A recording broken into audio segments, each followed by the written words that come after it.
It's past 8, coming up to 8:30, and on Saturday night like this we come your way with Chewa Love 360 sasa. My chema journey sa still. Besa me chema journey anopa way. Of course, it's all about Love 360, and we are here to talk about love. So wherever you are and wherever you picking the signal from, joining us here on the show, we're going to be talking about love on Love 360. And you know, the year is almost ending. So we're doing a year's review. We are reviewing some of the things we talked about, we discussed. So today it will be a review, and God willing, next week when we meet here, we would still review some of the topics that we already discussed. So today, interestingly, we're going to review the topic we discussed, that is online versus offline intimacy.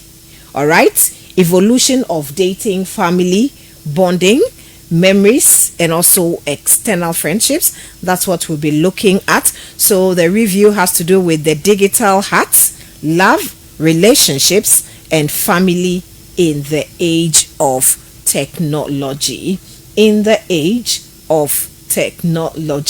So thanks a million for joining us right here on the show. My name is Akusia Kwatma Boachi. You can call me AKB. We are live on Facebook, Fiila FM 89.3. So we are live on Facebook, Fiila FM 89.3, and also on TikTok 89.3 Fiila FM, and Janet Boache or Akusia Boache on TikTok. You can also join us there, and then you are free to share your thoughts with us. So let me welcome Paula to Tamale. So thanks to you as well. And to join me discuss this topic or review the year's topic, I have Kawawa with me. Of course, I have Rashid Suleimana Kawawa, who is a history master inside Ghana Senior High School. He is also a researcher and an entrepreneur, as well as a business coach. Kawa, good evening. Good evening. Kawa net saying. So who team legal wife and now say who team near him? Team Odobroni. Odobroni on fans pa. Oh, okay, be yeah. Odobroni on fans pa. Na me need lorry fan na my. Nka ko Ankamuna me pesa betale china me kite kita. Oh my goodness. Because oh my word. You know, it was kind of very, very interesting yesterday. Yeah. Because yes, I heard pan actually say and pass say udika or quarter now ni be. No. You know the ruling now edika by and the jubilation no. There's some jubilation na yeah. So oh, how God works. Only for things to turn around. Yes. But the ruling is I think it was a bad fit. It is in bad fit for our democracy. Okay. It's a mark of what we call judicial indiscipline. Okay. I didn't like it. They should have just left the first one like that. AKB, for you to go in the ninth and overturn a ruling, be that overnight. There were the ruling. There are plenty. There are a lot of commentaries within an hour. And then the ruling changed. It's not the best for our judicial system, and I think the resetting should go to the judicial system too. It can be of late. A lot of things are happening in the judicial system that is not good for our democracy. Yeah. And this one, had it been a political, we are lucky it's a civil case. Yeah. If it was to be a case with political connotation, these are some of the things that can put a country into a very chaotic situation. And the judicial, they are like in Catholic Church we say they are persona Christi. they represent like God on earth. Yeah. So they should let us see that kind of reverence in them. Of late, I'm not happy. And yesterday, though I'm a Timodo Bruni, this ruling, I don't support it. I don't support it. And the judge, it's just like the animal farm judge who gave that ruling some time ago. Now, this is the similar thing that has happened. Okay. And it doesn't speak well of our democracy and the judicial system. It means you can see that it was just some forces within the higher authority that called back the overturn of that first ruling.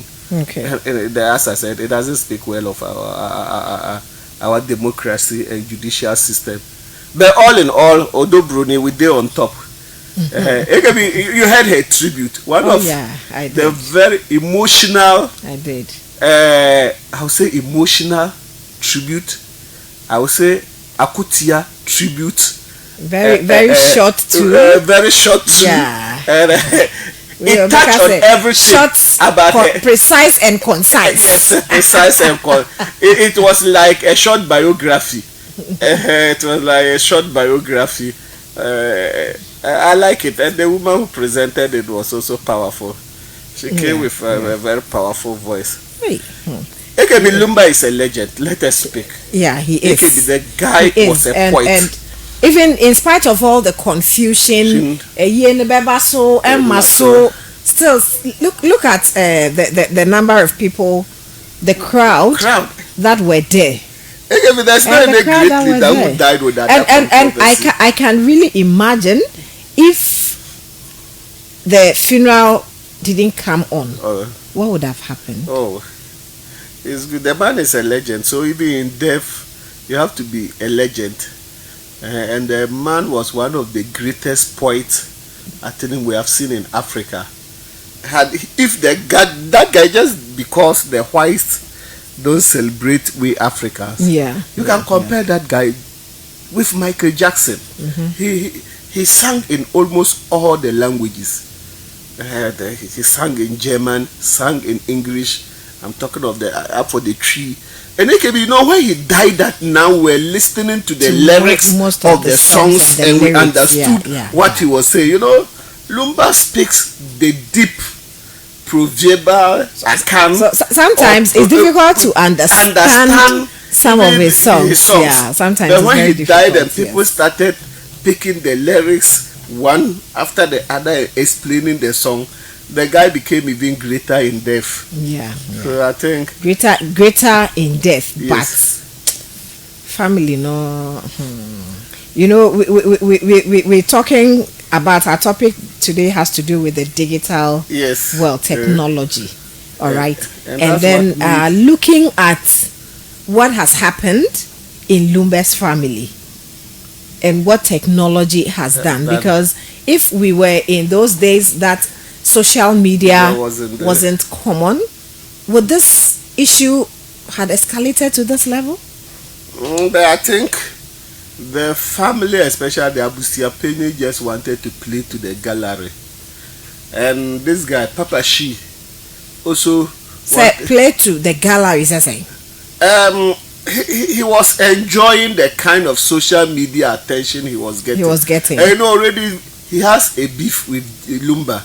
And Lumba has spoken a lot in his song about his family. That the family he comes from, the family that doesn't want to see somebody progressing. They want to use the skin of the person progressing to weave it into a drum so that they will be playing. So these are some of the things.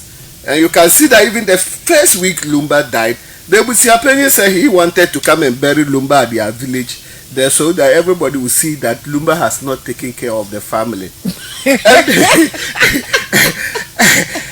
And the man came for chieftaincy and you denied him. So definitely he was beef, so he didn't want to also attend to you. So, and the social media too, you know, these bloggers, this is your profession. Bad news is good news. Of course, bad news sells. Bad news sells. So people were cashing in with the bad news, and they were also enjoying with the social media. Then the court case, Madi, everything. The whole matter. The matter. As I say, Akwesi Sewa started very well. I had a lot of respect for her about the first week, the way she was embracing the lady and those kind of things. And you have a divorce case against the man, so he should have managed it. Even today, a lot of people, things are coming out with pictures of he also in quote flirting with another man or moving out with another man and those kind of things. Why should all these things? Because you are accusing the man of bigamy, and people say if it's anything about bigamy, you are also swimming into it. And it's about this world no. And even if it is not true, they just dragging your name in the mud already. How time ben now it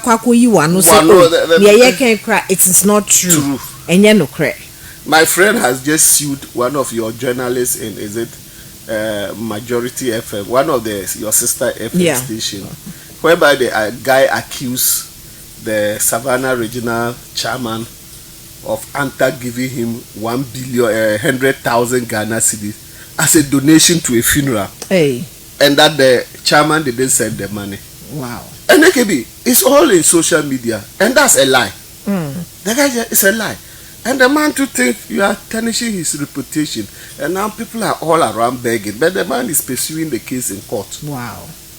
So this what the malicious lies and those kind of stories, we should be very careful of it. But in African too, when it comes to those marital issues and marital removal, sometimes there's no smoke without fire. Well, the Nigerians will say when there's a cotton under your anus, excuse me, you don't jump over fire. Exactly. And if you just, it's normal because they break up. There was a breakup between Lumba and Akwesi Sewa. You cannot deny it. There was a separation. You cannot deny it. So let's say there was a court case, but divorce case. But they did not divorce. And once you have initiated it and you've sent the drinks, let us come to that. In the claim he sent back the drink. So traditionally there was a divorce. And did they accept the drink? No, they accepted that, they picked the drink. Did Lumba compensate her? Where is the compensation? Why is it the compensation? You've maybe she been with a woman for so many years. Yes. Only na bo abrabo. Only na wuma. And there should be a compensation. Definitely there will be some level of compensation, not maybe legal in terms of the word compensation. There can be again once you have about 5 children. No, I think 3. That place is 3 and Akwesi Sewa is 3. Odobroni is 6. Hey, Odobroni, the woman is powerful. She's production crime says 7 crime. She lost 1, yes. And she still looks like young. And has about 3-year-old child as at now. Maybe okon for body awatena yare for huama okon for pa better. The lady has done something. You could see that she was even the one who prolonged the Lumba's life. Odobroni. Oh yeah. She has done hers, but it's also a lesson that if you are going into a relationship, you should try to formalize a lot of things. I think she has also learned her lessons. Of course. But a little she also too late. took a lot of things for granted. A little too late. She took a lot of things for granted. You can see that she was enjoying the side chick status than trying to let the guy regularize a lot of things. And there are a lot of women who are in that situation. I believe will come that they are cohabitating with men and they think they are married to the men. No, because the story now the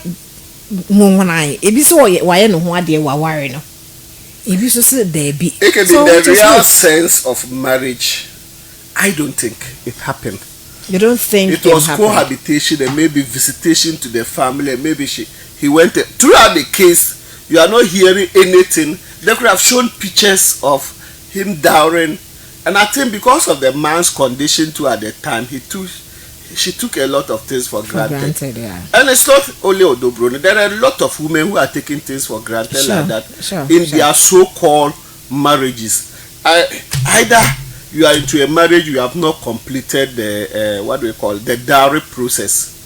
A typical example is the frafra dowry process. If you don't complete it and the woman dies, you cannot claim the woman as a wife because of their cows involved. I'm just using their example because of the cows that are involved, and people are not able to give the 4 cows at a goal. Maybe you took one there and they considered you and gave the woman to you for you to marry. Immediately the woman comes to your house, people forget that they have 3 to go and redeem or to go and pay off. Maybe and you want to claim. And there are others too. Apart from just the dowry, the woman comes to you, is staying with you, the woman gives birth. And you just continue, and the woman is giving birth in the family or in your house. The woman sees herself as married to the man, and the man also thinks, I'm married to the woman. Until one dies, that you go for the rituals of burial, that is reality no hit the reality will hit you. And at that time, it will be very too late for you to go and regularize the marriage. Yeah. So me, I take a lot of lessons from people's misfortunes, just like this one. Throughout the process, I've learned a lot of things, especially the writing of a will. What is saving Lumber currently is the will. You saw that even they said in his will, he said that they shouldn't unveil his face. So people are Ghanaians too, we are concerned. Why do you want to see the money? Why do you want to see the face? Sure that that's Lumber wicked. If the family, the children are saying that's our father in the coffin, you the outsider. You see this Lumber's funeral. So it was a closed something that they were just filing past. Yeah, you know this funeral, the spectators are more citizens than the citizens. They are crying more than they believe. In all this, they didn't ever hear the catch it all. And very interesting. Okay, my bundles were just legal wife and Tim Sachik. In Bimbala, they have an association, Second Wives Association. I went to Bimbala and I had that Second Wives Association. Second Wives Association,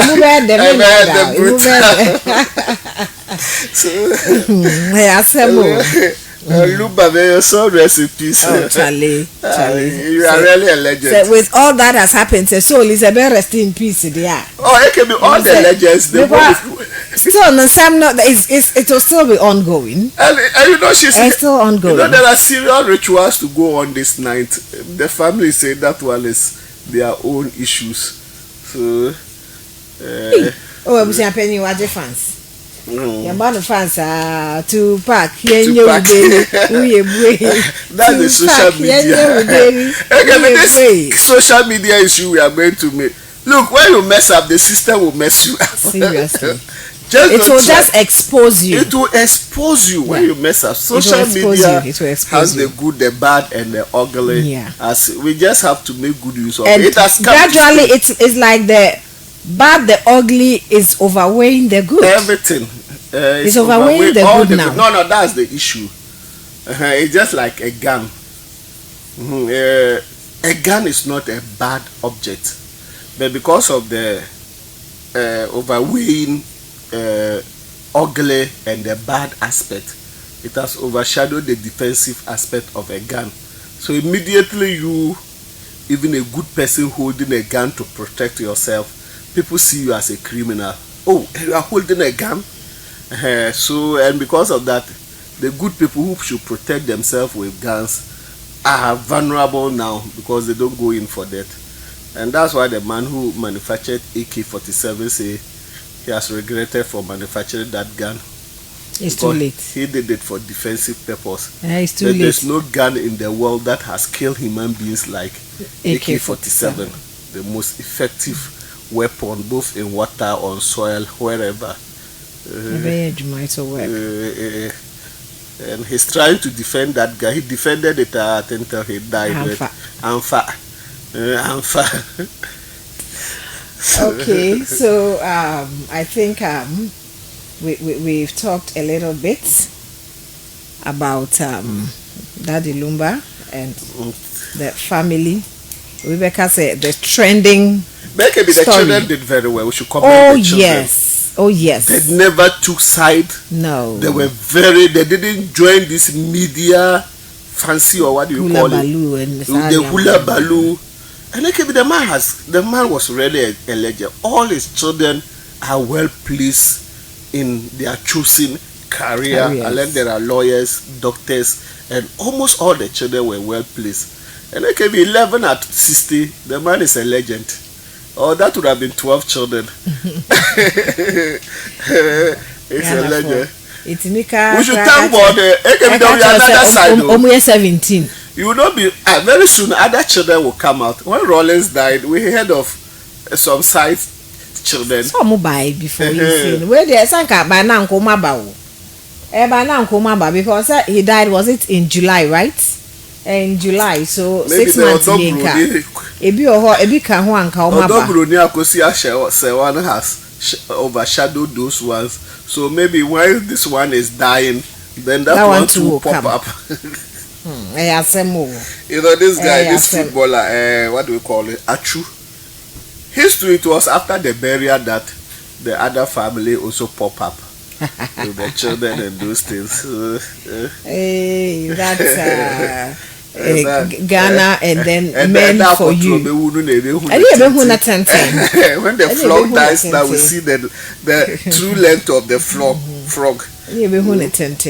All right. So talking about online, offline, and then this technology.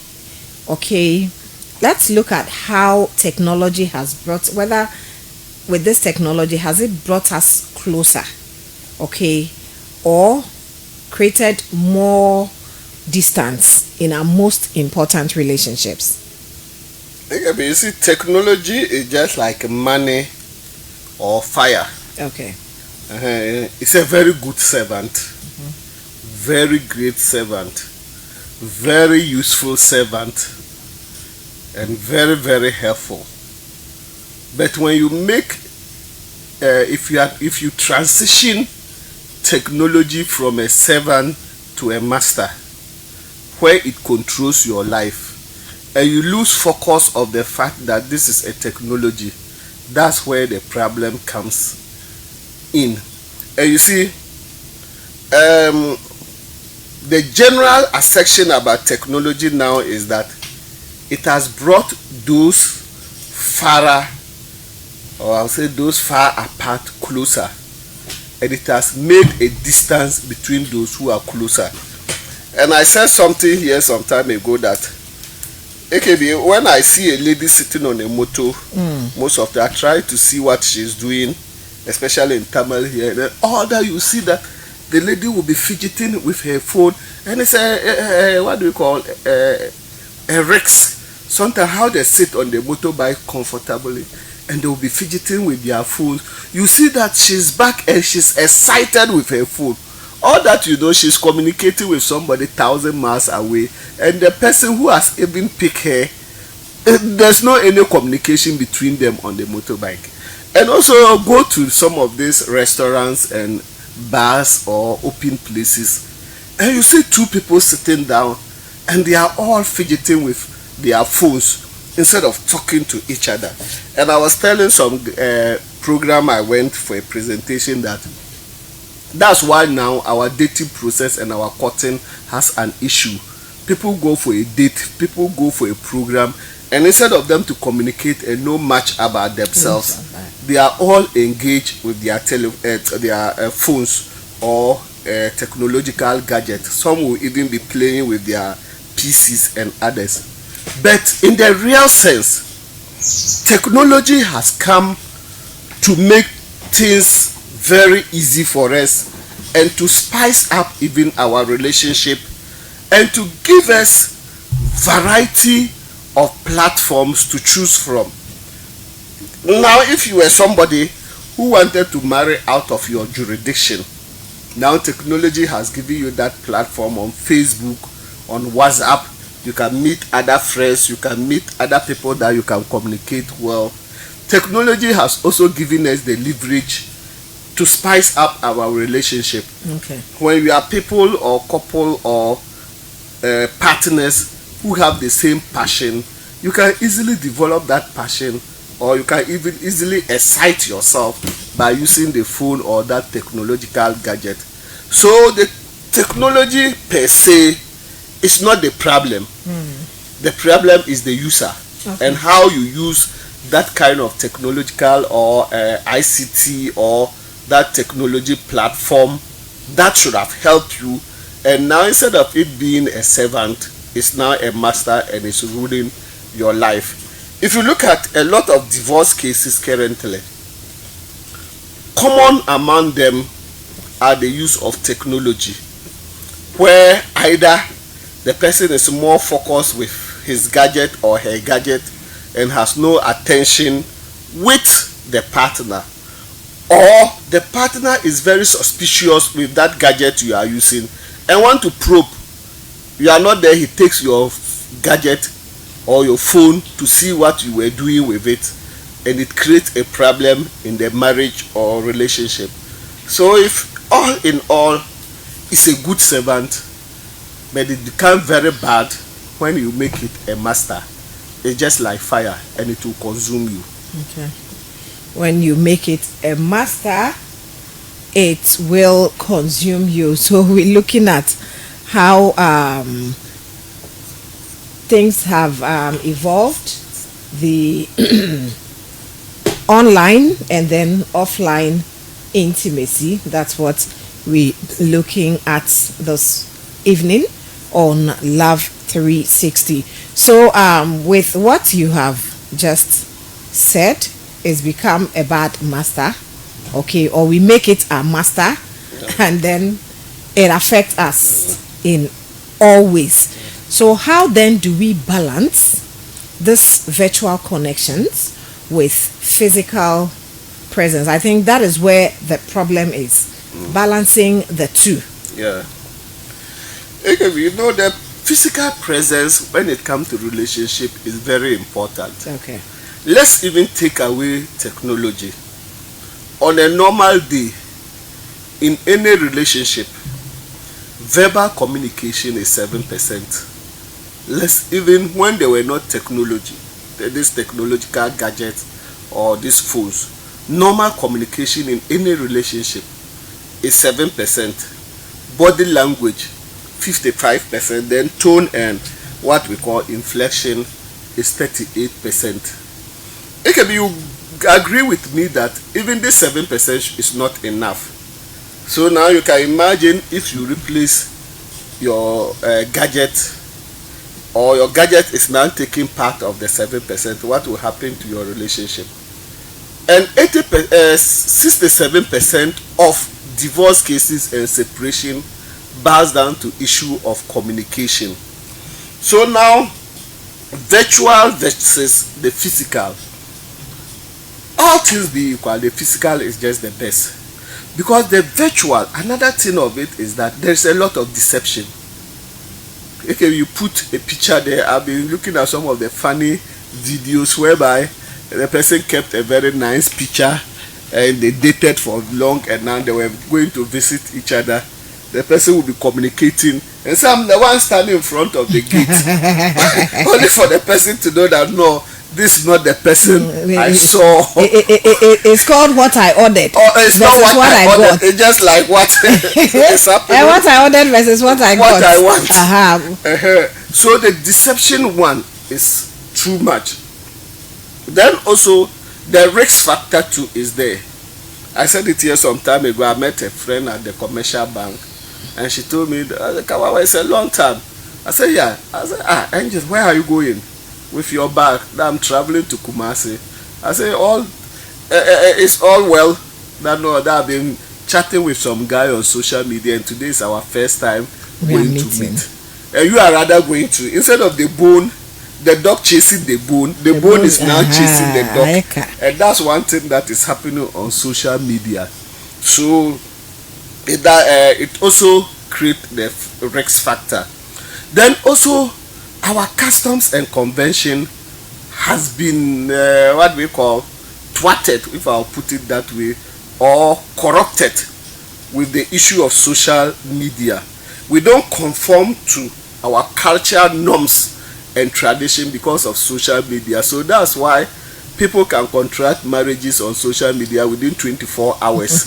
And they can also rent parents to come and represent them in their marriage. So that's part of the deception I'm talking of. And most people who met on social media will always have challenges with their marriage because the physical contact was not there for them to know the background. You see, the social media is just like on the physical contact we used to have what we call the distance marriages. And AKB, we all know the effects of distance marriages or distance relationship. First, you will not get to know each other very well because of the issue that you were staying apart. But this one is that you are now communicating at a distance and staying at a distance. So you only come together a short period when you are ready to marry, and people are not able to know the character trait of their partners because of that kind of long distance and that kind of virtual communication that was taking place. So it's a serious challenge when it comes to relationship and marriages with this kind of virtual or social media contract marriages or social media relationships that turn into marriages. It doesn't conform with our culture. As I said, the risk factor is another, the deception is there. But it gives you a wide range of options to choose from, as we said about the good aspect. So it's about the balancing. It's about the balancing. For example, you get somebody on social media. What prevents you, the man, having a neutral place to go and visit the person for the first time? At least the social media has given you the option to meet somebody you like or love. And the first one that will attract you on social media, unlike the physical contact, most often is through the physical appearance of the person. Two, the family background of the person can attract you to the lady or man. Then three, maybe his physical looks. But this one is a portrait of the person you are seeing, just a picture. And it can be, what's the word they use, that they filter pictures or what? Yeah. Well, they'll filter the picture and you see a very dark lady who is now colored, and maybe your characteristics, one of the characteristics you like to marry from a woman is that she should be colored, a fair lady. Only for you to go and see a Sisala black lady. I know all soldier will be happy. You go and you see a Sisala woman who is very black, and you regret for traveling to Kumasi to meet that partner. So the issue, AKB, is the balancing. Is the balancing when we come to look at the advantage and the disadvantages. The issue is the balancing. So you think that after the social, you should make the attempt to meet physically. The social, the virtual has given you the platform. The platform, yes. Maybe you are lucky you have even gotten somebody out of your geographical location. You have even got somebody who is a foreigner, not in your country. Then now, and that's where the risk also is from. When the person is not closer, usually you only come together when you are preparing to settle down, or the marriages like this foreign white people, the white marriages, the blacks contract. You, the man, would never travel even to Europe. Okay. The woman will tell you that I'm coming down with my family for us to do the engagement and process in Ghana. Then after that, the woman goes back, work on your papers, and you also go to join the woman. You go there, and there are a lot of challenges because you didn't get to know each other better. But when it comes to maybe the local jurisdiction, maybe we are all in Ghana, we are all in northern region, you meet the person. What prevents you from just visiting the person the first time to get to know the person physically then you now know that no, this is the person I like, maybe the bone of my bone and what fresh of my fresh. Now the other aspect is the character and the family background. You can do some investigation with people who are closer to the lady. When you go, you pick some numbers from that community and try to do the background check and the other. But still, that issue of long distance relationship will come in. But once you have made a step to know the person physically, it helps than to start working on the marital or the relationship, or to try to settle down, and within that short period that you try to know the person physically, it's always a challenge if you do that. But when you meet and you work towards it and you try to make the physical contact, you pick it there with some kind of communication, you use the same social media medium or other technological gadget to make the communication. And that's one good thing too about the issue of this virtual communication or virtual gadget, because it makes communication very easy. Unlike those days that if your person is not within the jurisdiction you are, the only way you could get the person was to write letter. Some people have written a letter and KKB up to date have not gotten the reply. I don't know whether the letter got to the person or not. Only for some days later or some months later, I heard that my friend is dead. Whoa. So I don't know whether the letter got to him before he died or not. So you can imagine if it was a letter, a relationship letter, we never communicated. But one good thing about these gadgets are that, especially the phone, the communication keeps on going. And the virtual too, sometimes you can see the person through these video calls and the other. So as I said, the issue is the balancing. But I will not want somebody who wants to settle down to use that medium to choose a partner. If you ask me my opinion, it's not the best medium to use to choose a partner. There are thousands, if you are in Tamale, there are 1,001 women who are not married or who meet all your characteristics.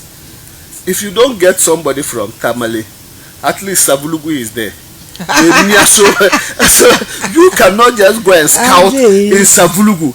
And your focus is just to get a woman on the social media. And that characteristics you are finding, or you are trying to scout for, those women in Tamale, you are likely to get it. And with that kind of closeness, you are able to study each other, understand each other better before you settle down. It's not a platform I would say you should use it to settle down with a partner. It's the worst platform of all the ways of contracting marriages. But some contracts from there and it succeeds. The percentage is negligible. Really? Yeah, the percentage is very negligible. One, those who go there are negligible. And those who succeed are very negligible. But it's a factor. It's just like sitting in a car and you met a lady in that vehicle and the talking went on and later on it turned into marriage. That one is even better because sometimes physical through the car, maybe the communication on a physical level was very nice. The behavior and the demeanor of the lady or the man, you like it and you pick it up from there. But to just go on social media, that your vision and focus is to get a man to marry on social media, is a no-go area. But in case it happens, then you turn to that physical aspect we've spoken of. All right, so talking about the digital world, that has got to do with online and then offline dating. So we just looked at how to balance the virtual connections with the physical ones, and then Kawa has made us understand that yes, the balancing, no, we can say balancing, no.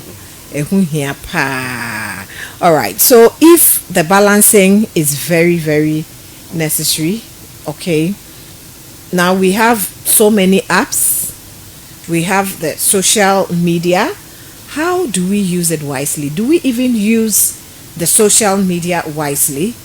of late, because whether you like it or yes, now everybody is on social media and they are using the apps, of course. And when it comes to the tools, that's tools for connection, or social, when it comes to the social media itself, okay, is it a tool for connection, or it's a source of jealousy and also distraction? Not just jealousy, jealousy and distraction. It can be both. The tool for connection is there. The tool for connection is there. I know of our friend, may his soul rest in peace, Dominic, or is it something? Is it Dominic? He got his wife from a missed call, or no, a mismatch number, or what do you say?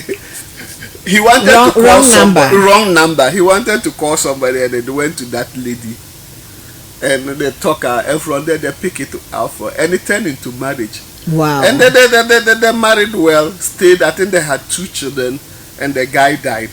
Oh. So it's a tool. That tool connected them. Okay.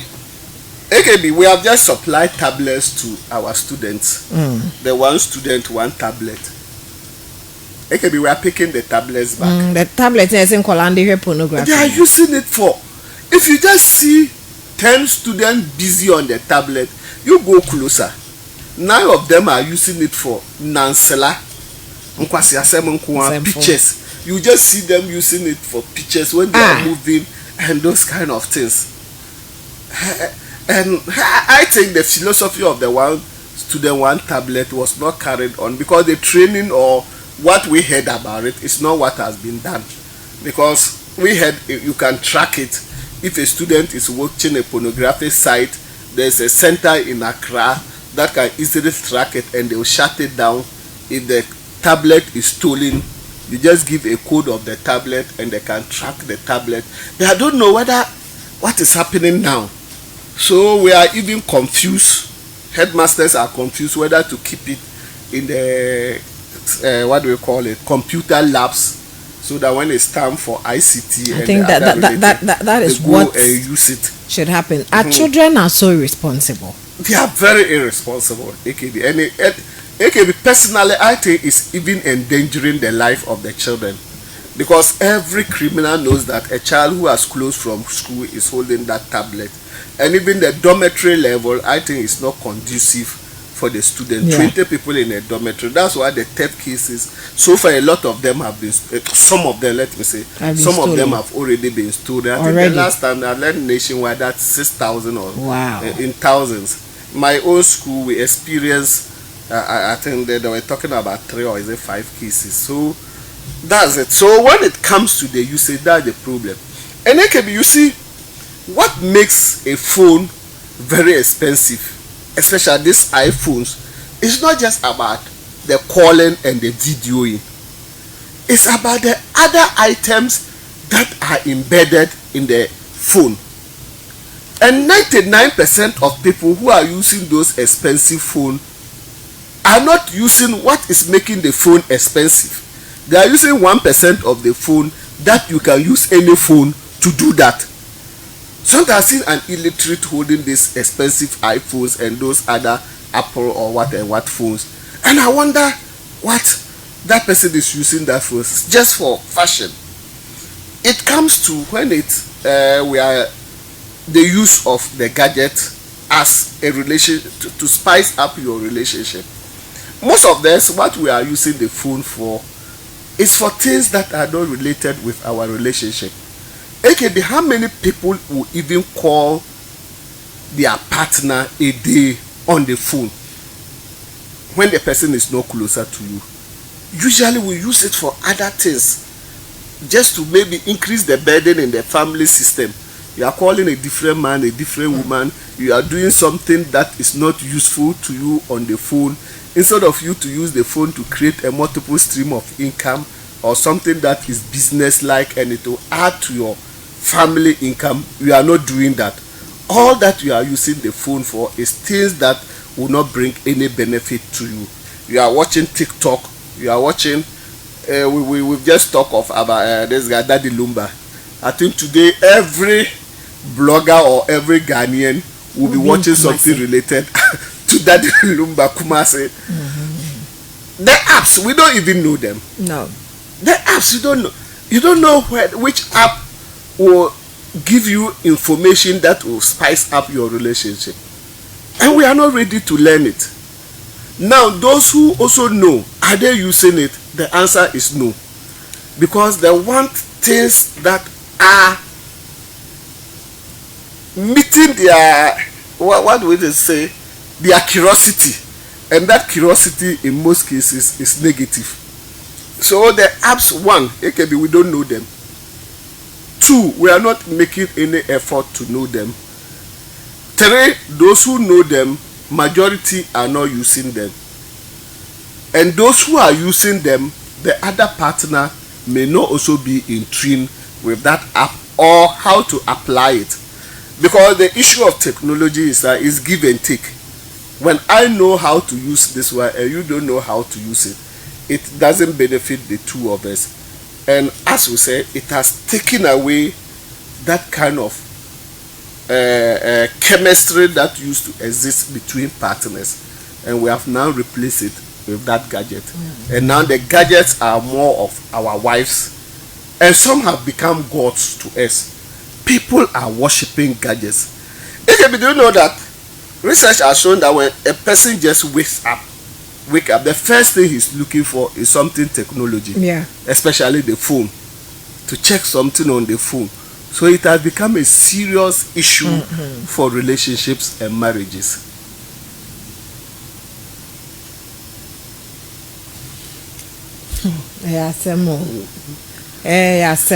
So still talking about the and even like you said, the cost component. The cost. It can be the cost component. It's something I wanted to, you see, chipping. Okay.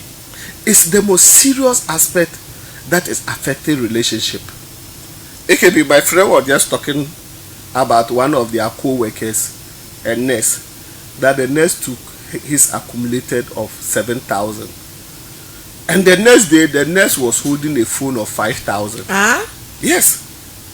That he was very shocked. The guy could remove 5,000 from his accumulated to buy a phone. This is just one misplaced priority. It can be because of that phone, immediately your accumulated finishes, that person will be going for a loan. Either to service the phone or to service his luxurious lifestyle. Yeah. That phone becomes a liability and not an asset. So most of us are holding assets. Anytime I see somebody holding a phone about 50,000 and 5,000, the person is not working or is not in any youthful, what we call gainfully employed. Let me put it that way. I just see about 50 bags of cement in your hands. A friend met one lady at a filling station holding a phone, and according to my friend, that the phone, I even don't know which one is the iPhone, the Apple, this thing, and the cost, Pro Max and what. I'm not into those things because I know as I sit now, Kawawa, I'll not use my money to buy those Pro Max phone. I'm not ready for it because I can put that money into good use than to just buy a phone. So that he saw the lady holding that phone, and at that time that the phone could cost about 15,000. Wow. Then she said, "That madam, do you know you are just owing this filling station?" Then the lady tells her, "Bro, what? Then you are holding this phone and you are working in the filling station to take a salary of 200 or 300. And that the lady became offended. I said, "No, but the way you also presented it was offensive." So that's it. It becomes a liability and it increases the cost of the individual. Instead of you using that money for that gadget, or you can go for a substitute. And now the issue is that the substitutes that are cheap, we don't want it. No. And can even perform better or equal function. We don't want it. Yeah. We want the one that is fashionable or that is in the system and people can talk good about the phone, not about you. I've learned that. I even heard in Tamale now, there are stores that rent phones for ladies to go for Amaria on Sundays. All this, you raise your statue to some point, and after Sunday, I don't see you with that phone. And what next? So when people are now asking you about the phone, you try to use other avenues to now buy that phone, and that leads some of them into the issue of prostitution. So the cost component is not also not helping marriages and relationship. And that one too, we heard of divorce cases, breakup, marital infidelity, just because somebody just wanted to get that gadget. So the cost component is also a serious issue when it comes to the use of those gadgets. Okay, so talking about the cost component, it's also a serious issue. We're looking at how we can use these apps and then the social media wisely, so that it doesn't become too for jealousy and a distraction, but that's of connection. Even though whether you like it or yes, it's a tool for both. So Naka, let's look at the challenge of maintaining privacy and intimacy in a digitally exposed world. I just tell people that we are now all naked and we are walking. We are now naked just because of the digital world. You now even fear when you travel and you are going to sleep in a hotel. I'm now paranoid with this issue of hotel. We've heard now people consciously or unconsciously have kept these cameras in their hotels, and now it's even coming to our bedroom. That privacy, because of these technological gadgets, are not there. Because now people, when they are suspicious about their partner, the next thing is to track the person with this issue of technology. So the privacy issue has been what we have violated our privacy with that issue of technology, whereby people can easily track you with that gadget. And also within partners, a phone is just like the letter those days we used to write and envelope it. Once my letter has been enveloped and I don't give you permission to open that envelope, it remains private and confidential. That privacy, this gadget is not giving that room. Now people assume that once we are in a relationship, your phone is my phone and my phone is our phone. Even where the rules have been stated, people find ways of just trying to go into your email, to go into your WhatsApp platform, to go into your Facebook platform, to see what you are doing with your phone as a partner. And in most cases, that is what creates the marital conflict and problems. First, why do you even take my phone or my gadget to go into? The second issue is that you might have seen something that you cannot even ask and it's boiling within you, because first and foremost you didn't ask permission before picking it. So that kind of privacy has been violated with the use of these gadgets. Then also during the usage, the legal form of use even.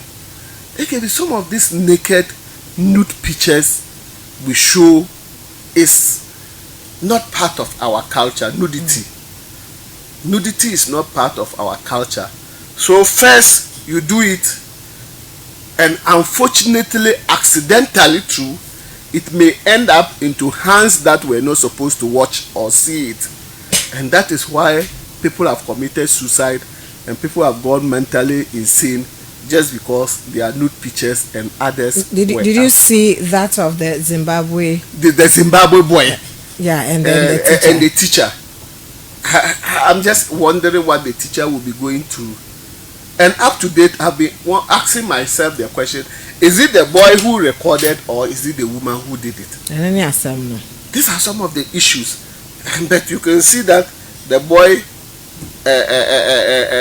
knew what was going on. I don't think both of them or with the boy it was a hidden. Though I have not seen the vivid this, but those on social media, So these are some of the issue of the privacy we are talking of. To be frank, technology has not given us that privacy.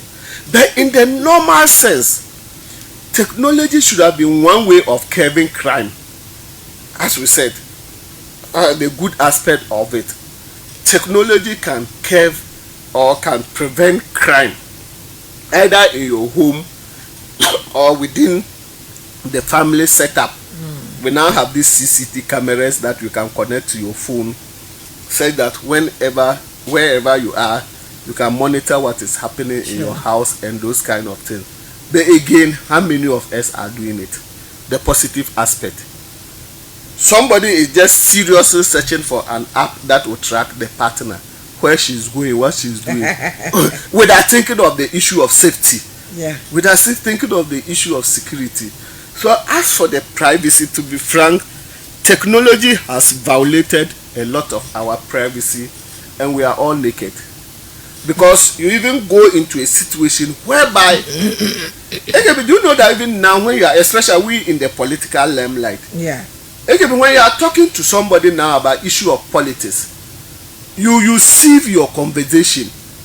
You either think that the person is recording you. I remember once I was talking to somebody and the person started recording me. Then I told the person, I said, this conversation, what are you recording it for? Audio or video? You see, I'm very smart. I used psychology. So we're just talking, and now the person was doing on phone. On phone. The way the person was now answering me, I just knew, and I said, hey, why are you recording this conversation? Has it gotten to that? Oh, it's not that. I said, my phone, when you are recording, I feel it. I said, I see some gadget. Oh, maybe it was a mistake. I wasn't. Then I cut the person off. So now you see, you cannot even trust friends when you are talking. And this is somebody I thought I trusted. And there was incident that a boy, I typed something on my computer that was at Salaga, and my boy who was at my shop, I knew I've deleted it. At that time, I was not in tune with technology. I don't know if you delete, because it goes to that the bin recycle or what? Bin. Recycle bin. So the boy saw me typing something. He knew I was typing it against my opponent. So he went to the recycling bin, pick it, and went and sold that thing to that person, and it became a serious case in Salaga. So you see that privacy we are talking of, the technology is not giving us that kind of privacy, or we are using technology to violate our privacy. And talking about the violation, and that one is for good and for bad.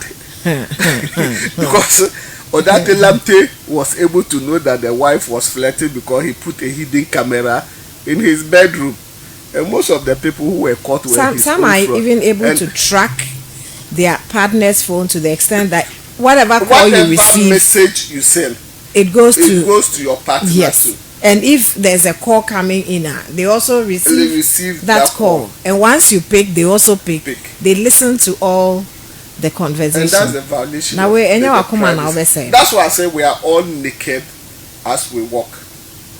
Either somebody seriously is tracking your conversation. I was telling my students that, do you know that anytime you make a call or you make a video call, somebody is watching you? Then they say, ha.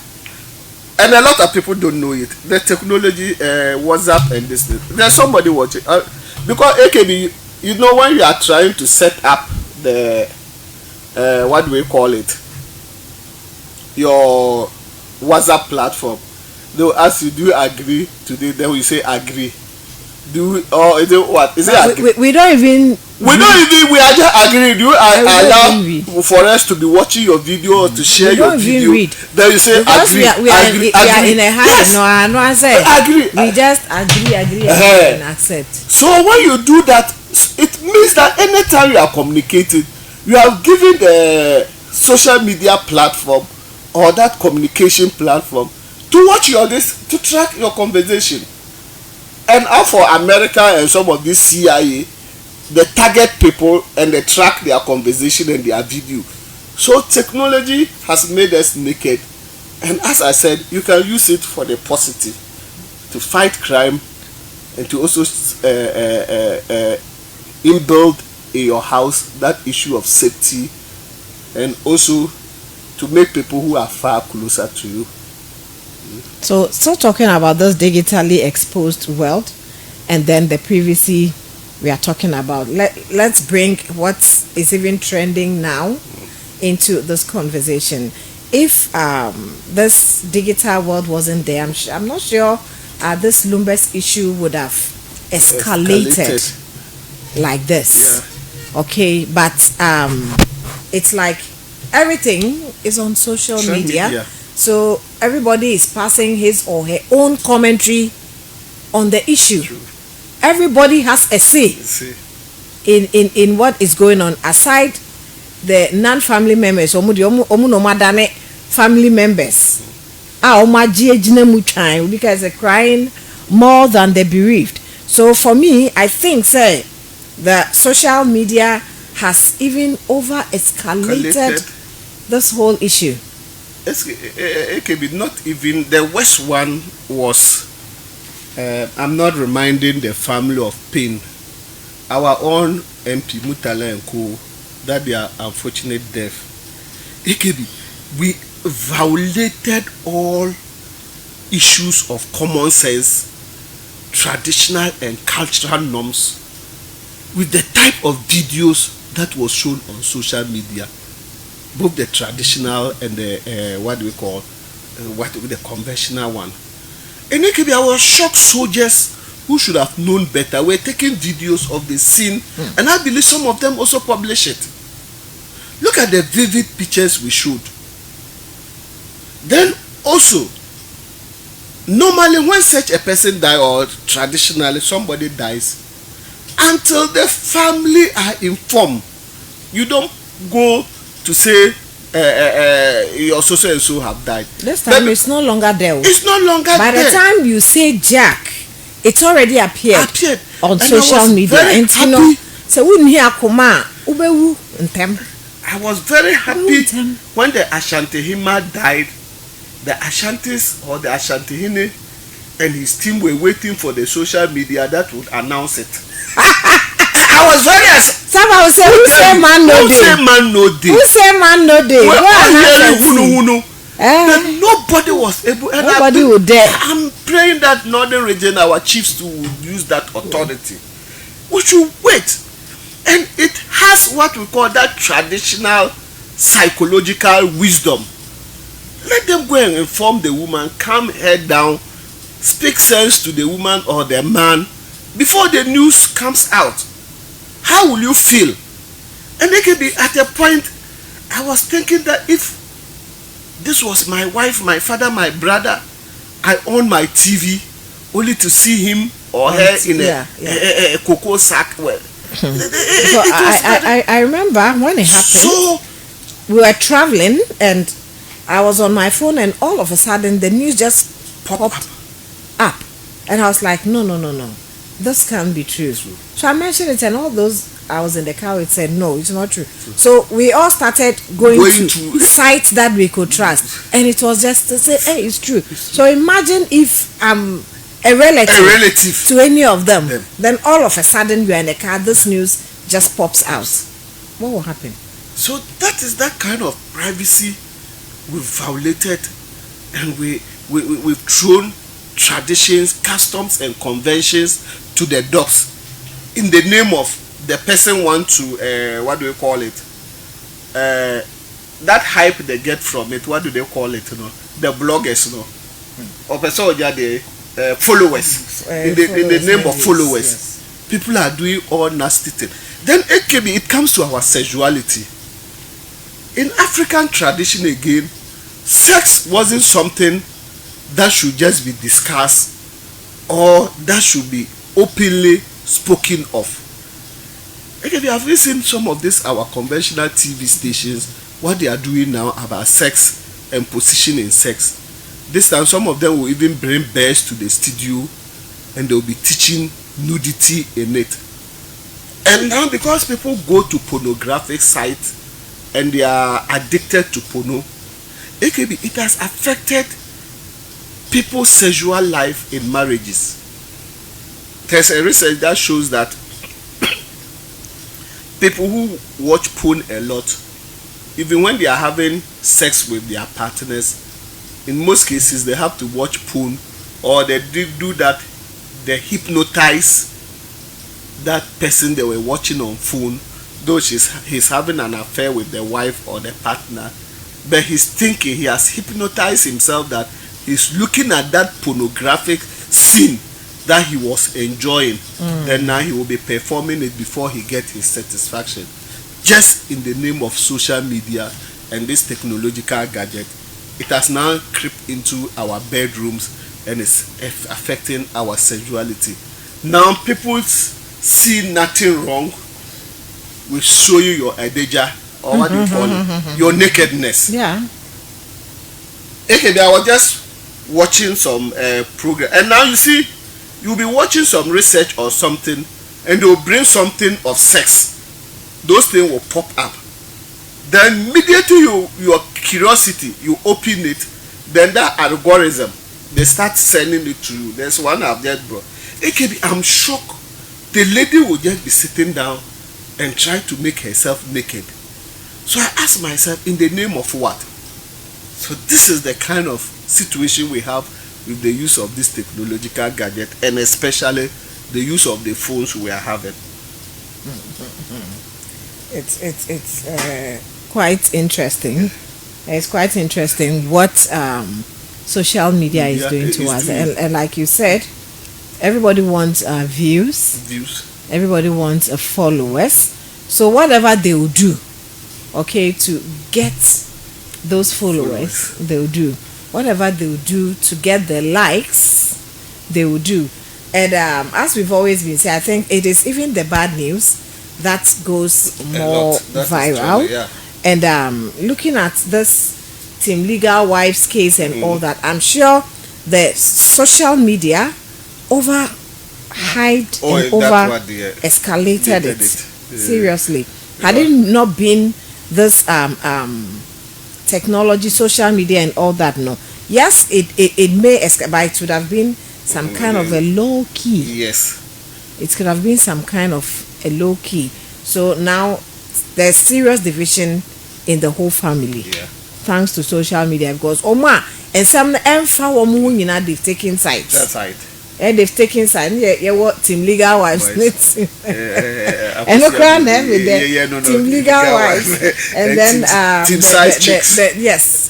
Team Second Wife. The Team Second Wives, as I say. Team Side Chicks. You've also seen that social media has made crime very attractive.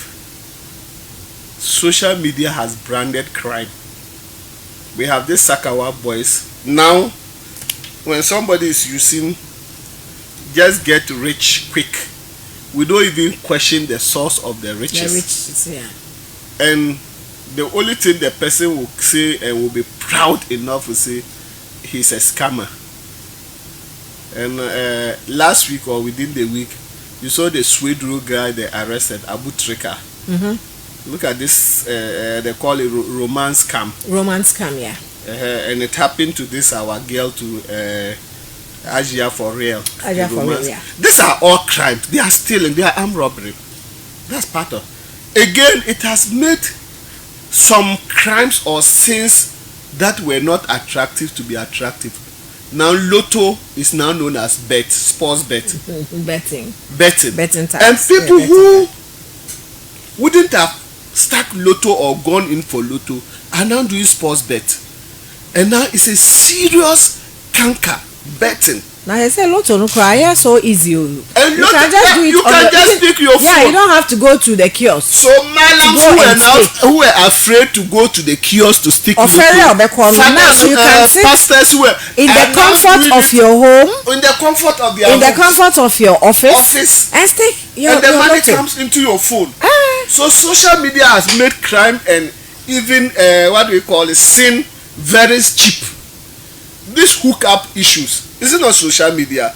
You just pick your phone and meet a girl, she meets you in the hotel or a town, you travel. Social media, that's that kind of what technology is doing to us. So as I say is that in the use of technology, we are advancing the majors, or I want that statement. We are making the core issues not to be issues, and the peripheries are what we are majoring in. We are majoring in the peripheries and trying to make those core issues that will help society. That one we've thrown it to the dogs. Can you imagine? If 3 people are watching their phones, hardly will you see, let's say 10 people, hardly will you see 3 people watching something that is spiritual, something that is godly, something that is business. Post something on your social media and it's about business, creating multiple stream of income. Go and watch. Anytime we do what we call Love 360, the following day I go and watch views of people who are following it. But the next to Love 360, that is something about sex, that is something about Team Akosia Brody, who go and look at the likes and the number of people who are following. And sometimes you ask, what food will you bring on your table by this?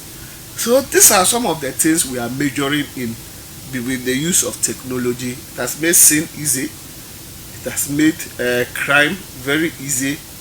Now people will sit in the comfort of their rooms and commit crimes. And it has also made the issue of sex a public view. Nudity is no more a crime to people.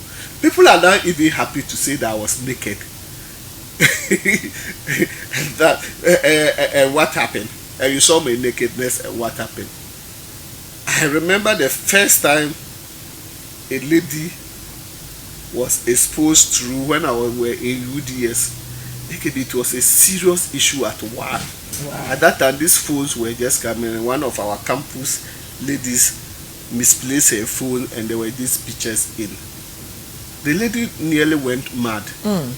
The next one I heard of, the lady committed suicide. The next one was the Tamale scandal, the one that guy, the former DC. Yeah. Most of the women vanished from Tamale. Okay, the next ones that are happening in Tamale now, you see it, and the following day the woman will be roaming on the street jamming. They said they are money more. Because I'm trying to be careful. I remember that other one. The lady was sitting at MTM, that MTN lady, and that people would just go and they say, this is the lady. So at that time she has not yet heard of it. Oh, when she heard of it, she vanished. But I know of one that happened, and the lady is still chilling in Tamale. Wow. So the nudity is no more what do you call it, a sin again or a crime.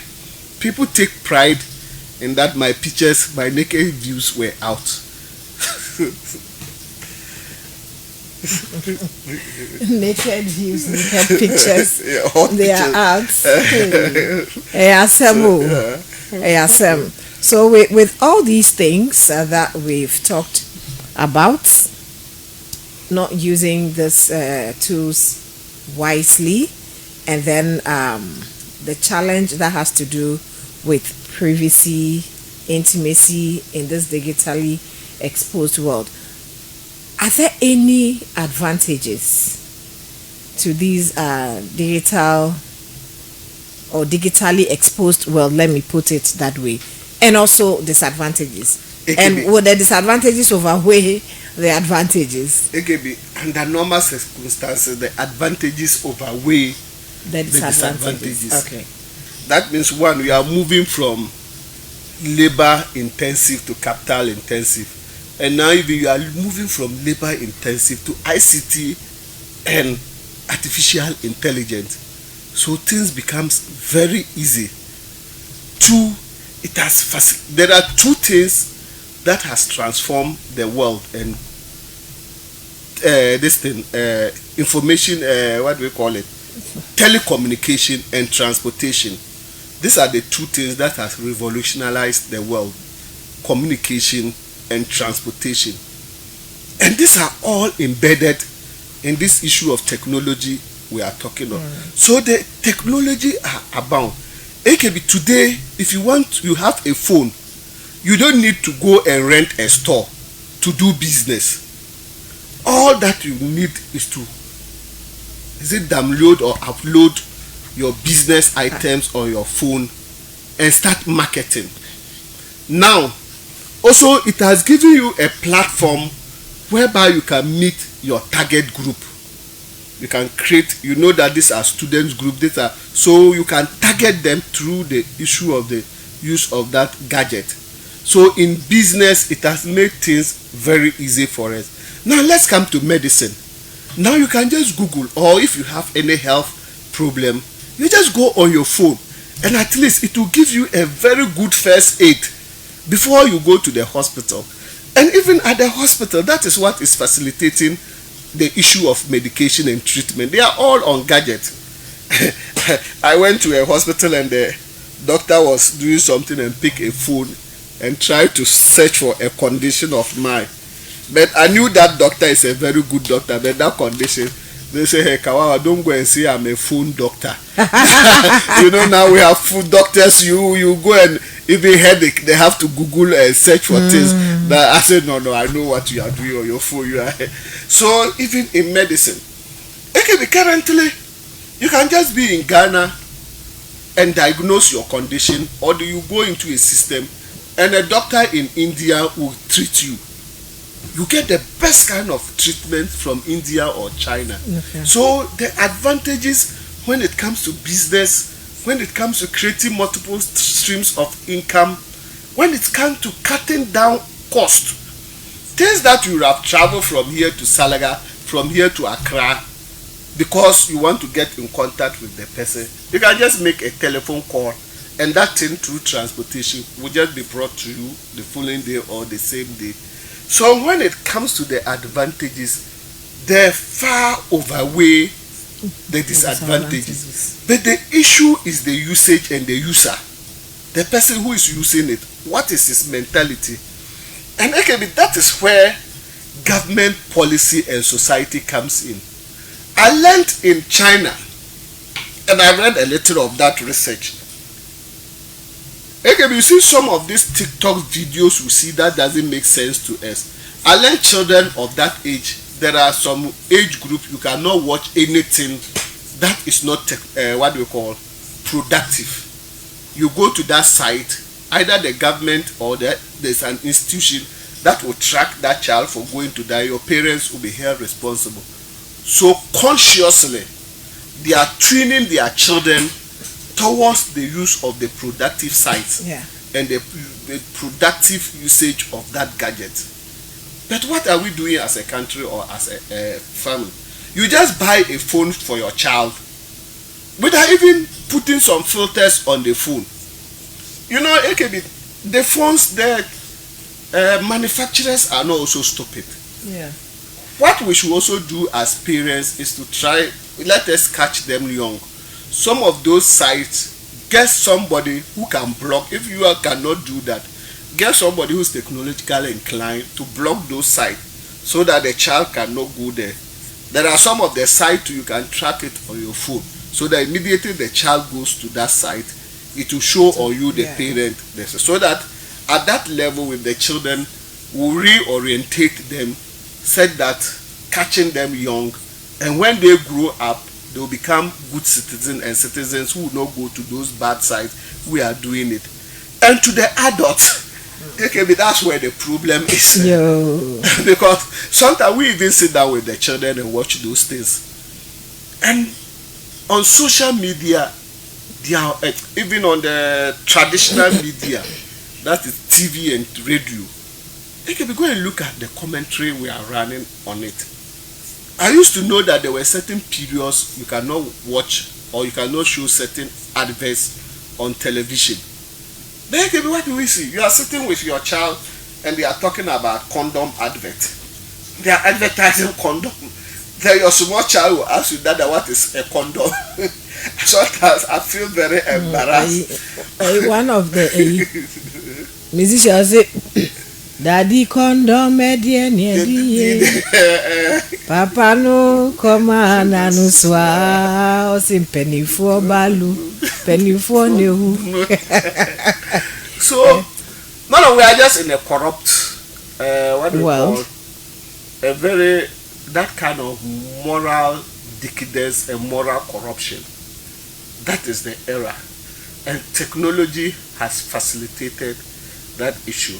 Again, all these things used to happen, or even just go to the Bible and count the number of rape cases, the number of those things in the Bible, just that one book you could. And now we now have technology that will give a bigger platform on those things. Okay. And now the issue of morality has been thrown to the dogs.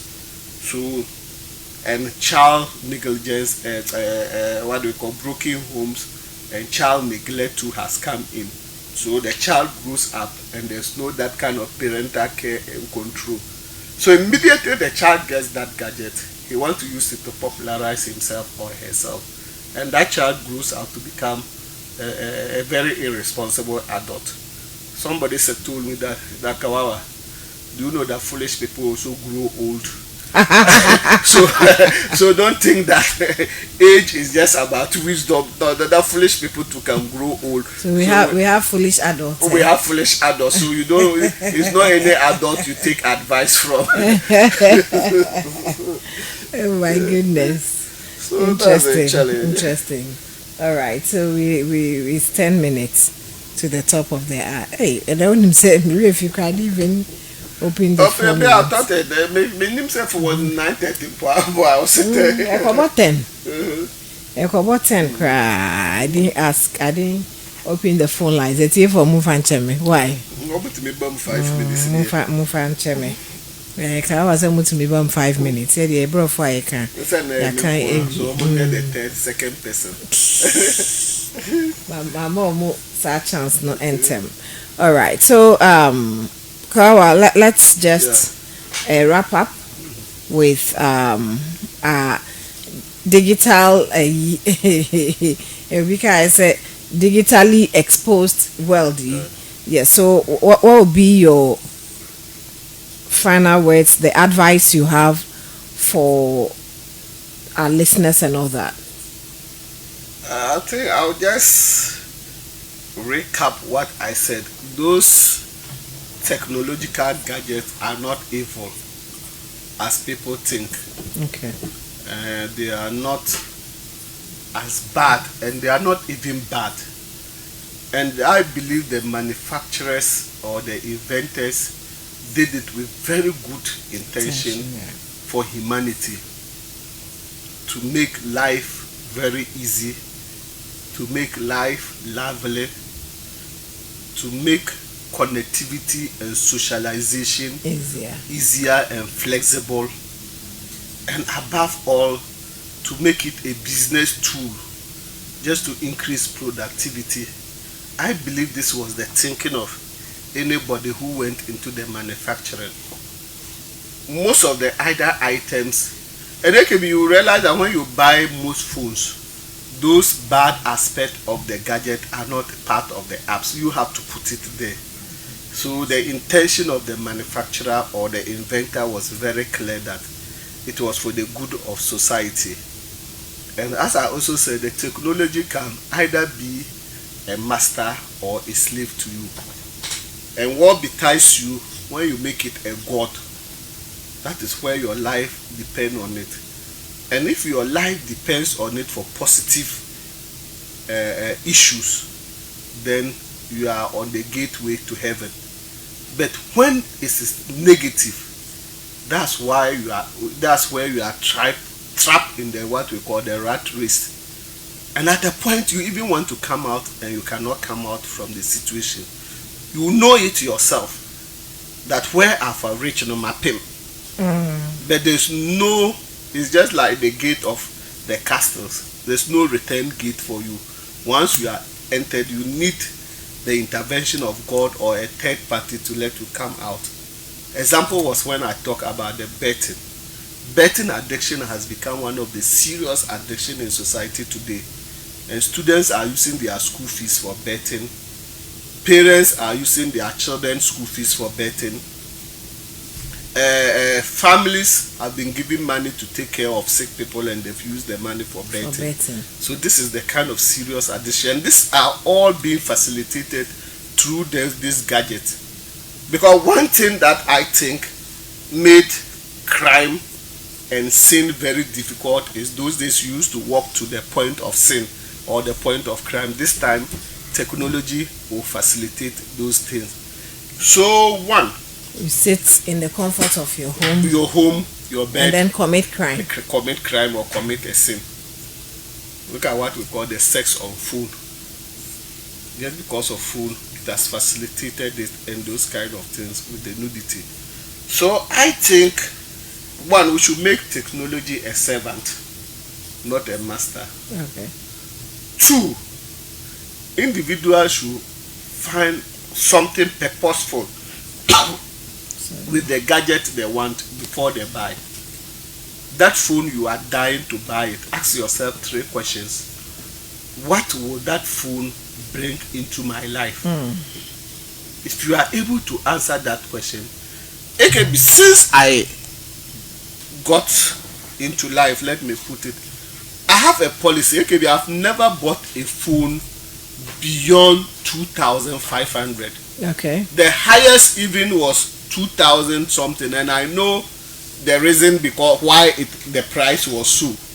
I told somebody that whatever I'm doing, a phone of 1,000 cedis, 1,500 as at now can meet my needs and expectation, and I'll just go and buy a phone that will be very purposeful as you, the one who has bought a phone of 10,000 or 5,000, and mine will even be very productive than yours. So the next question is, the phone I'm going to buy, the amount I'm going to use to buy that gadget, will it increase my value in terms of productivity, or it will become a liability to me?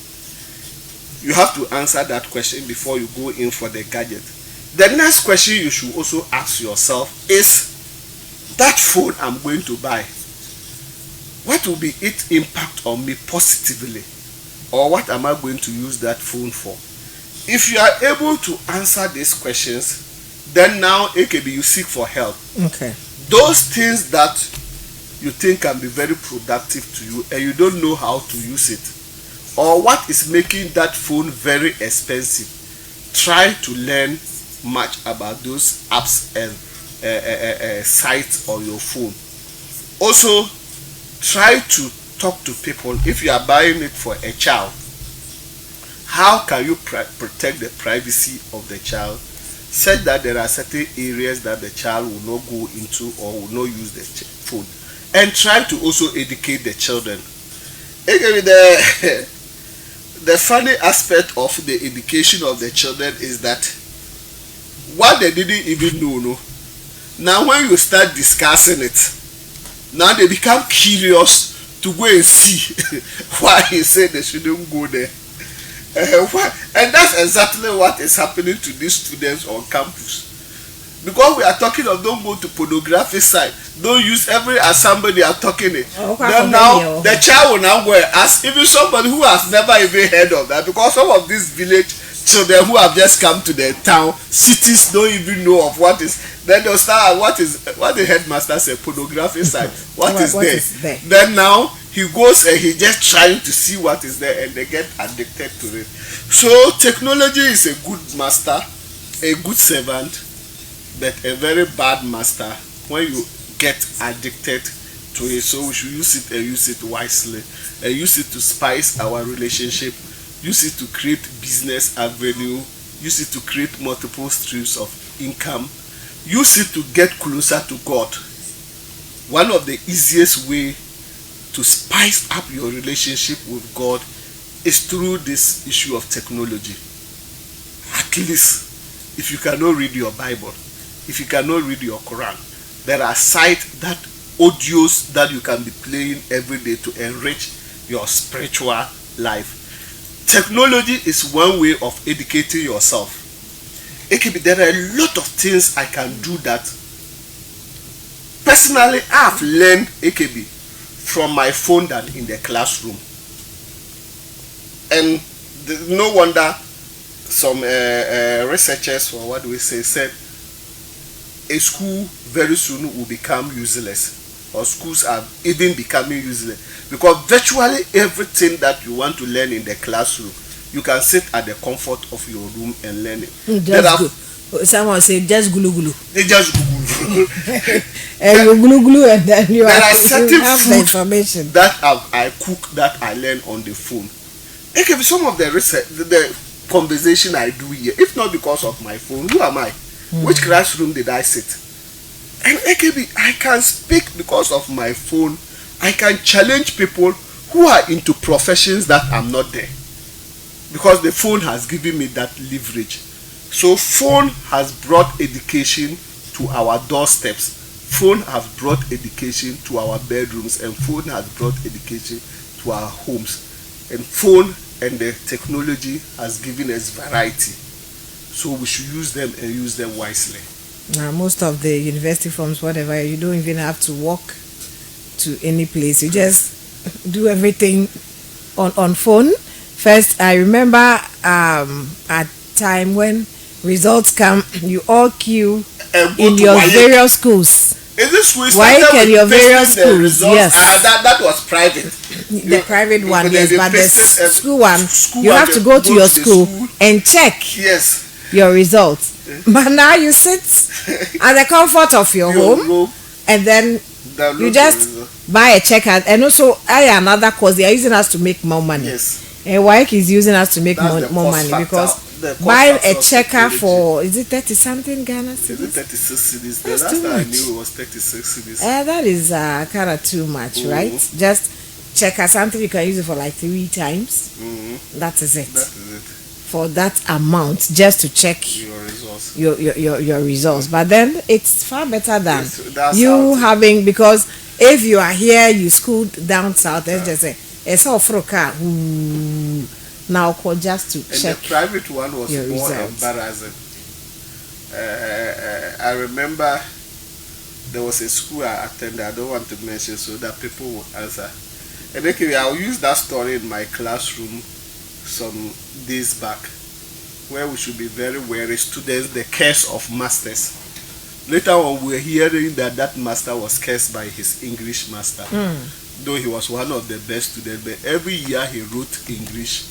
From the day he will get 9, that he has never gone beyond 9.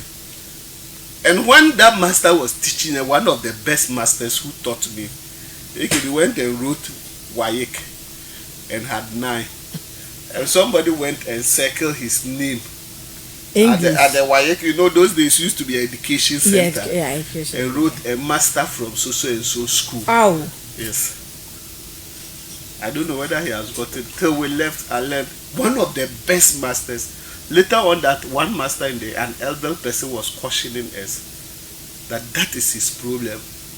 That his English master told him, you will never pass English in your life. Wow. And that man was an old man. Wow. When they realized it was too late. They couldn't trace the man in that company. He has gone on retirement. He has gone. So I was telling my student recently with that story, and I said that there are 3 people who curse you and they will get you: your mother, your father, and your teacher or your spiritual leader. Wow. So they should be very careful. So these are some of the issues. So we can use technology to, and I was also saying, look at even our banking sector, how technology has facilitated. I went to my bank to deposit money. Then the lady told me that, oh, you can use our machine. Then I said, no, madam, I'm not coming to withdraw, I'm coming to deposit. Then he said, yes, now our machine takes deposit and withdraw. That's the ATM machine. The ATM machine. Okay. Now some of them take deposit and withdrawals. Then in the classroom environment, what has happened in Ghana school, these smart classroom blocks, it means that if all schools are having it, AKB, I can sit in Ghana school and teach all schools in Ghana history at the same time concurrently. So that's one bad aspect of technology. When we move from the labor intensive to the ICT or the capital intensive, it is also creating unemployment. So when it comes to the productive sector, though it increases efficiency and may increase productivity, when it comes to the issue of employment, that's where we have a lot of unemployed youth in the system, because this technology and gadgets have taken the space of human beings. So now that the banks are taking, the ATM machines are taking deposit, what is it telling us? very soon cashiers will become useless in the bank. And the smart classrooms that the schools are also having is easily telling us that very soon teachers, the numbers of teachers that we need in schools will also be cut, will be reduced. Because if all schools in Ghana, and the COVID even showed us these examples. And you know, after the COVID, when this thing came in, that video conference calls and meeting, a lot of people have adopted it to it. And most departments are not happy. They wanted to be traveling with the traveling allowances that they were getting. So now when they say conference meeting, or is it conference what? Virtual meetings, no, they don't like it. So these are some of the challenges in real life situation we face with technology, the challenges in our marital situation we face with technology. So it's just left with you, the individual, to harness the positive and make good use of it. The positive. And make good use of the positive. So it's left with you, the individual, to harness the positives and then make good use of the positives. So this night we've been here talking. Maybe this will be my last. I have some people I'll say shout out to. Okay, please, let's go. First and foremost, I'll say shout out to my wife, Jemima Wandare. Maybe moving from Target to here, and she always allows me to come in. I think she deserves commendation. Sure, to my children who are now in UDS, and to my baby Lass, who today I didn't on the radio for her.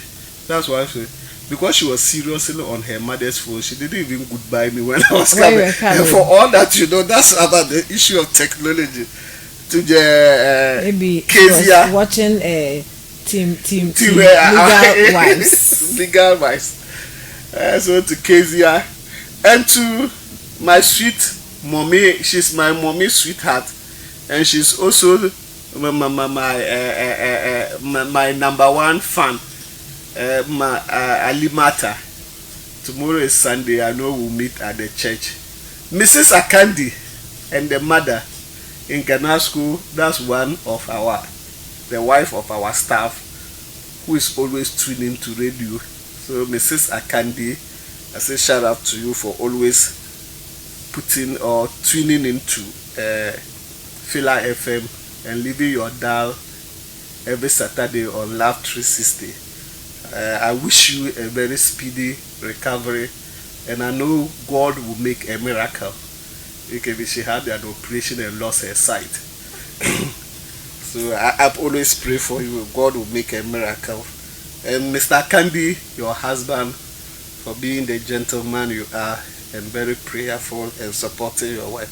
And to all those who listen to Fiila FM, especially Love 360, Soldier Anula, Mrs. Alachi. Today we didn't give the Soldier the opportunity. I know you are listening to call us, in, to all callers and Fiila FM fan club.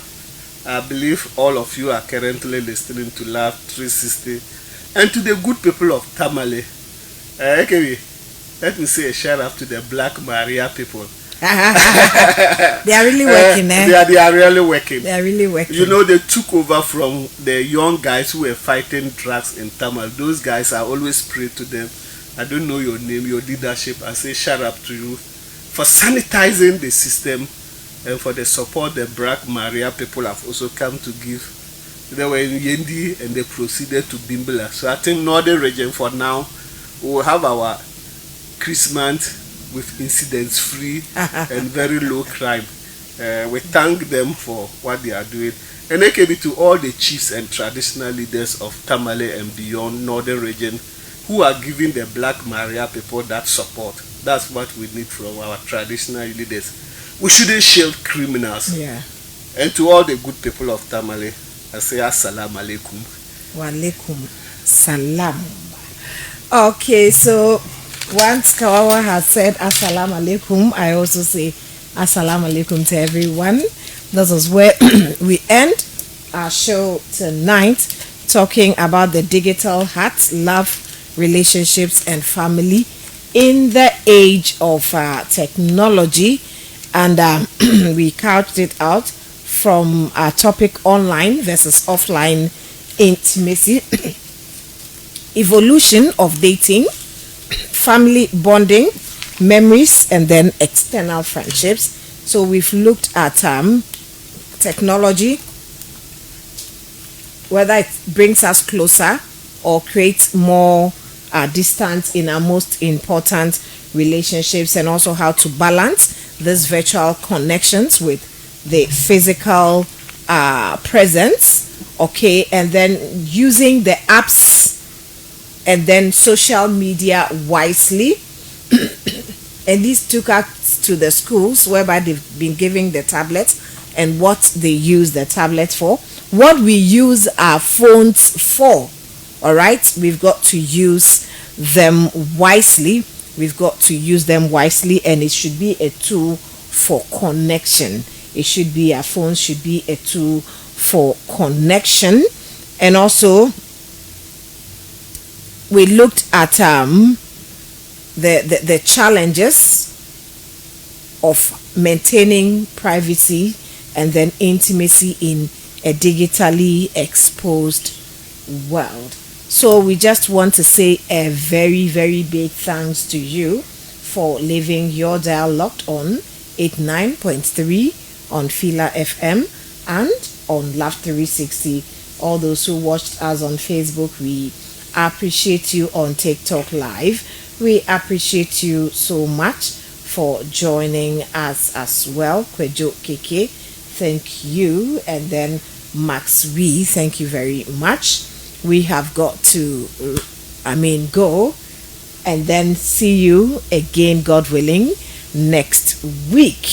So many thanks also to Godfred, and of course it's by his kind courtesy that we've been live on Facebook and also on TikTok Live.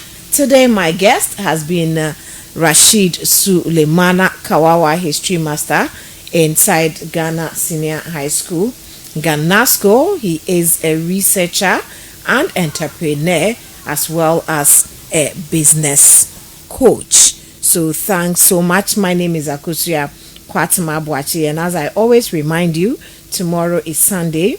You go to church, prepare on Saturday so that you can go to church as early as possible. And to my producer, Sammy Ej, Sammy, wherever you are, thank you so much for the production of this message, and all the Love 360 team. You have done a very good job this whole year, especially to my co-host Titus and Kawawa as well. They are both my co-hosts.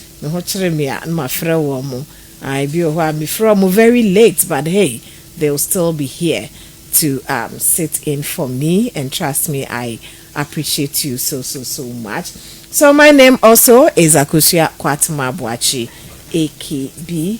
Do stay blessed as we say bye bye to you for the day, and we say good night and you sleep tight. Bye bye.